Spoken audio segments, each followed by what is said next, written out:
boy do I miss these Thursday night snooze fest. Don't let the final score fool you. Packers had controlled the entire game. Washington could get nothing done until the final quarter, and by then I was already crashed out.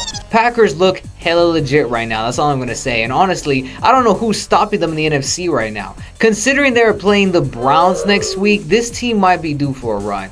Jaden Daniels unfortunately suffered a knee sprain, and hopefully he recovers well, as he is only one of the few notable QB injuries that have happened this past week. Speaking of the Browns, they got their butt cheeks handed to them by the Ravens in an albeit silly ass game. Henry literally only ran for 23 yards. It's clear that Cleveland's defense was standing on business. Unfortunately, their offense leaves a lot to be desired. Short field possession and the defense of Baltimore would allow them to score effortlessly, even while being outgained in yards by Cleveland. Outrageous, because this could be considered an ugly win if you're a Baltimore, which is honestly pretty frightening. Well, this game sucked. I mean, this is what I was stuck with watching at CBS in my area, and here we have another snoozer. I guess that game against Pittsburgh was a certified mid-off because, oh my goodness, you know what? Let's see how Pittsburgh's doing right now. Let's go see. Oh, would you look at that ass? Rodgers played pretty poorly this time around, and Seattle began firing on all cylinders in the second half. And then, you wouldn't believe this, Caleb Johnson's goofy self touches the ball during a kickoff that rolls into the end zone, which is then recovered by Seattle for a touchdown because womp womp, Caleb didn't know the damn kickoff rules. The jokes write themselves, people. The rest was just forgettable for Pittsburgh, and the same goes for New York. I mean, damn. But as for the other New York team, an OT thriller with these versions of the Giants and Cowboys.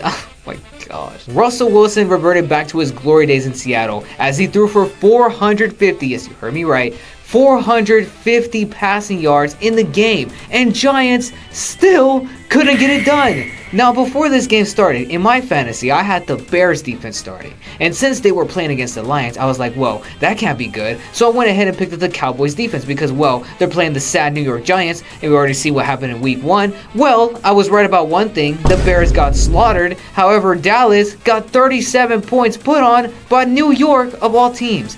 At first, it was going great, but then the fourth quarter turns into a gun show. Like, what the... My fantasy team sucked this week, if you guys couldn't tell. Anyways, Dak also played really good. This is the type of game the NFL tries to sell you when they hype up these NFC East matchups. Dallas hasn't had a fun game like this in a long time, and well, it seemed all but over when Wilson found Malik Neighbors in the end zone to take the lead with a little time left. However, Giants would proceed to pull off one of the worst excuses of prevent defense I've ever seen. What the fuck are y'all doing? Does this team even want to win? I got to know, Giants fans. Tell me right now. Overtime. A bit of jaw fighting goes on. Russell Wilson throws this badly timed pick.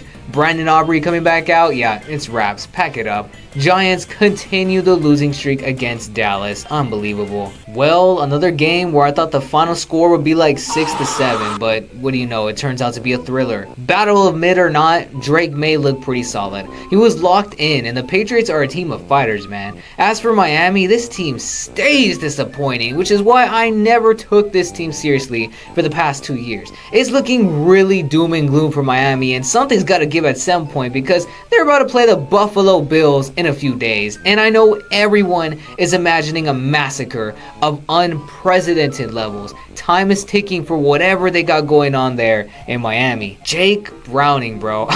I mean, holy guacamole, he is definitely the best backup quarterback in the league right now. It's crazy because 2 years ago, and I was watching this by the way, he also pulled off the upset against this Jaguars team. History repeats itself, right, Jaguars fans? Such a fun back and forth game, with unfortunately the casualty being the toe of Joe Shiesty. No, not again. This O-line sucks. Again, ironic coming from me, but we'll get to that. Just you wait. We will get to that. Anyways, better than being a Tennessee fan, am I right? Fuck, bro, this team sucks. I mean, this team sucks. Cam Ward has looked decent in some areas, but this coaching, I mean, so many penalties left and right. Something needs to change there, but I mean, the Titans merely served as delicious food for the Rams, who are now 2-0. Crazy to believe that this game starred the QB matchup of Mac Jones versus Spencer Rattler. As absolutely goofy as the matchup seemed, both quarterbacks played relatively well. Mac Jones had himself a day with 3 tutties and 279 yards, and Spencer Rattler also had 3 touchdowns, as they both literally combined for 6 touchdowns altogether. I know I can do math.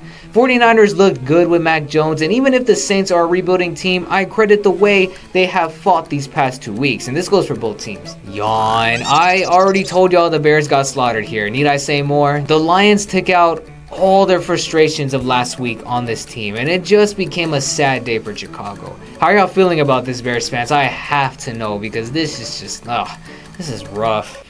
So maybe Daniel Jones truly did have that dog in him all along. People were clowning Anthony Richardson for losing out to Daniel, but perhaps it was for good reason, because this dude threw for 316 yards, 1 touchdown, and no pick.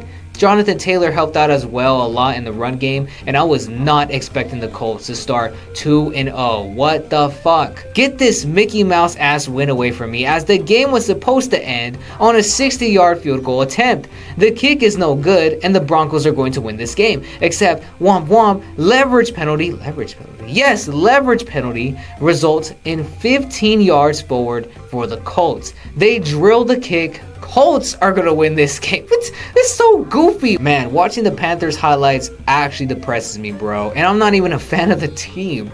Bryce Young turning the ball over. Xavier Legette not catching balls. Down 27-3 late in the second half. Just pack it up, Carolina. They did try to make something happen in the end, but bro, this team frustrates me, even as a football fan. Arizona looked decent, all things considered, but let me see them play a real team to win, then we'll talk. America celebrates as the Chiefs start 0-2 in the 2025 season. Jokes aside, Kansas City could just not run the ball. This Philly defense just stuffed them, and Mahomes' big booty jogging led the team in rushing yards. It was a good defensive battle, with the biggest play coming from this interception at the goal line off the hands of Kelsey. Kansas City suffering. I love it. Even if the offense wasn't anything special for Philly and A.J. Brown having weak production once again, the defense has been holding up for them through these past 2 games. The Birds are now 2-0. Wonderful. Something nice on. I mean, I don't know. Yeah, it's on or whatever. It's just, what? JJ's injured. No. Yeah, overall a sad night if you're a Minnesota fan. As for the Falcons, obviously their rushing attack seems to be good, but my goodness, it was literally a battle of field goals until late in the 4th. Definitely put me to sleep that night. Texans. Almost exactly 2 years ago, CJ Stroud led a game-winning drive with just about 46 seconds left in the game against the Tampa Bay Buccaneers. Our city and team came back to life on that very faithful day. Unfortunately, this time, it was Baker Mayfield who had his revenge, as he came back with the game-winning drive of his own, capping off a solid win for the Bucs. I gotta say, man, I'm not finna hit the panic button yet because it's still early in the season, but wow, what a frustrating way to start the season, losing 2 easily winnable games. The Bucs practically handed us a win on a silver platter at times. We literally blocked a punt, which resulted in a grand total of 0 yards gained. Give me a break, Texans. Our O-line is pure butt cheeks, Kyle Lowry size. CJ got sacked God knows how many times, and unfortunately our defense just ran out of gas in the end. It's a lot of weight to carry this sorry offense. I'm glad Nick Chubb scored a touchdown though. Really happy for bro. But other than that, I mean, this O-line gives me a damn headache, bro. We always beat ourselves like these past 2 games. It's always us against us, and that's not the way it's supposed to be. I hope these 2 games are a good wake-up call for the Texans, because right now it is not looking too good in Houston. Bro, can Geno Smith not throw deep balls or something? He went off tonight and throws over 10 yards. That's all I'm saying. He looked decent last week, but it was clear this Chargers defense had their way with him, as he played pretty miserably, all things considered. Unfortunately, this was at the cost of the arm of Khalil Mack, which I will not show on screen because it's low-key pretty gross. Nothing offensively was working for Las Vegas, even after the amount of times they stopped the Chargers. Look, the defense literally gave you another opportunity, Geno, which he proceeds to choke away yet again. Brother, why are you throwing it away? Come on, man, lock in. Chargers cruise their way to another win and now are atop the AFC West. What a crazy 2 weeks in football. Stay tuned for some more brain rot.